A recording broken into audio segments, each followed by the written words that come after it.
to flight school. We'll learn to fly. Ooh, let me take you to flight school. Hey there everybody, and welcome back. So I'm really excited to be with you all today, and I apologize for my tardiness on being able to make this video and let you all know about who are the winners of the contest that we announced on Friday. First of all, I wanted to give everybody at least a week to be able to enter into the contest and ensure that everybody who wanted to participate could. But also, unfortunately, while I was beta testing a new program, my antivirus decided that it wanted to quarantine my entire FSX folder, and I lost usage of FSX. So I finally started reinstalling a few things, and I'm very happy to be back in the sky with all of you guys. So first of all, let's go ahead and jump on into the news, and then we'll also announce our contest winners.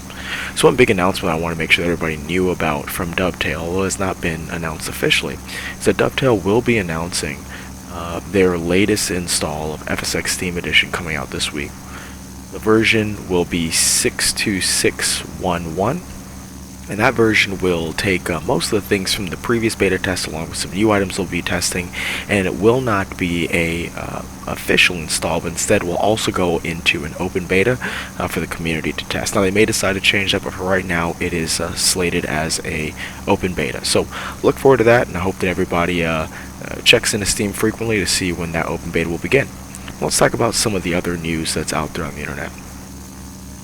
First of all, one very sad piece of news is that Tom Allensworth, who some of you may know if you've been around flight simulation for a while as the owner of avsim.net, announced this week that he is losing a battle with a very terrible disease, which is cancer, specifically of the type which is carcinoma.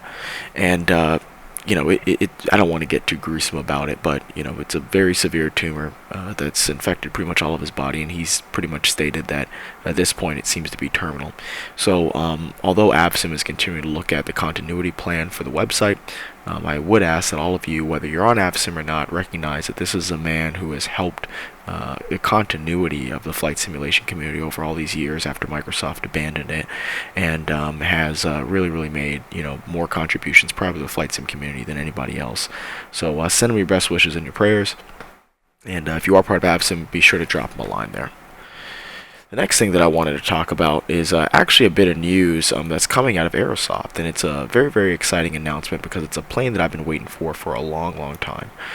Aerosoft has finally announced that they are looking to release relatively soon their CRJ for FSX Steam Edition and P3D. Now, there is actually a CRJ that comes standard in Flight Simulator, but of course it's a standard Microsoft plane, has relatively limited functionality, and is not true to life at all to the real aircraft. Aerosoft, who are also the makers of the Airbus series, are infamous for you know, their completeness in their systems and the way that they approach the processes that go on in the cockpit from the pilot in command, from the first officer. So very excited to be seeing some more from the CRJ, and you could probably look for that release sometime in the month of April. Next, in terms of our updates, I wanted to also talk about some really exciting updates that have actually come out of Orbx this week. So first of all, Orbx has announced one of their new developments, which is a airport and a region known as ENJA. Now, ENJA, for those of you who do not know, is known as Jan Mansfield, which is an international airport that actually sits right on the edge of the North Pole. Now, it's considered a international airport because it obviously has to take flights internationally, since there's not really much traffic to be had just up there in the North Pole. But you know, it provides some really great scenery. It's relatively unique, as we really don't have any good North Pole scenery out there. It'll make for a very exciting flight for a lot of you folks who like to kind of fly into the tundras. Now, it sits you know, in one of the more southern parts, as I said, of the North Pole in the Norwegian Sea. It's north of Norway, sits right in between the very northern parts of Norway and Sweden, above Iceland, and in between Greenland. So, you know, it'll make for some great flying. It's a unique little destination, and for those of you guys who like that sort of thing, it'll be a great destination for all of you.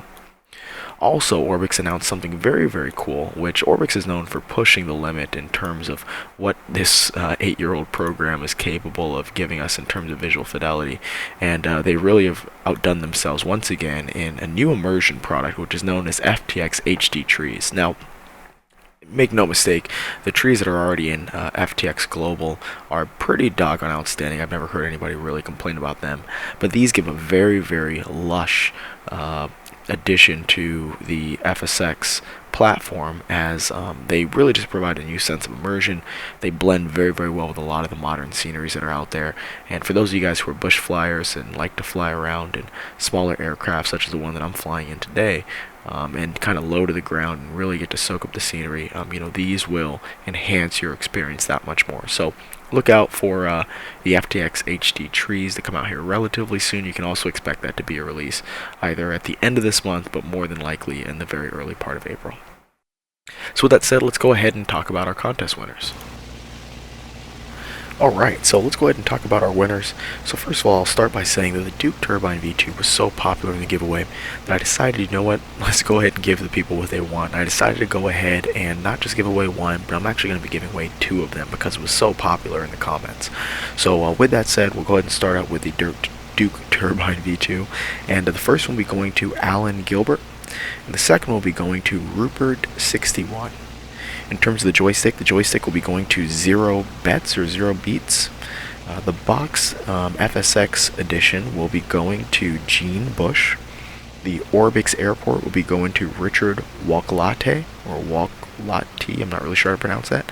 And the graphics card will be going to Max Pinsky, or Max Pinsky. So guys, go ahead and send me a message here on YouTube, and I will go ahead and respond to you with how to claim your prize. Now I would say that I will be having more giveaways. In fact, I'm planning another one here within the next 15 days or so. I've got another really big prize that will be coming into me, and as soon as I get it, I will let you guys know what it is, and we'll figure out another cool way of giving that away as well. So with that said, I want to continue to thank you guys for the support you guys have given to this channel. Continue to fly, continue to enjoy the flight simulation community for what it is, those of you who have been here for a long time and those of you guys who are new. And I promise that along the way I'll do my best to continue to give you guys the best YouTube content available for flight simulation. So with that, I'll go ahead and let you guys enjoy the rest of the flight, and everybody take care and enjoy the rest of your week. You guys can look out for another video from me this week. Take care.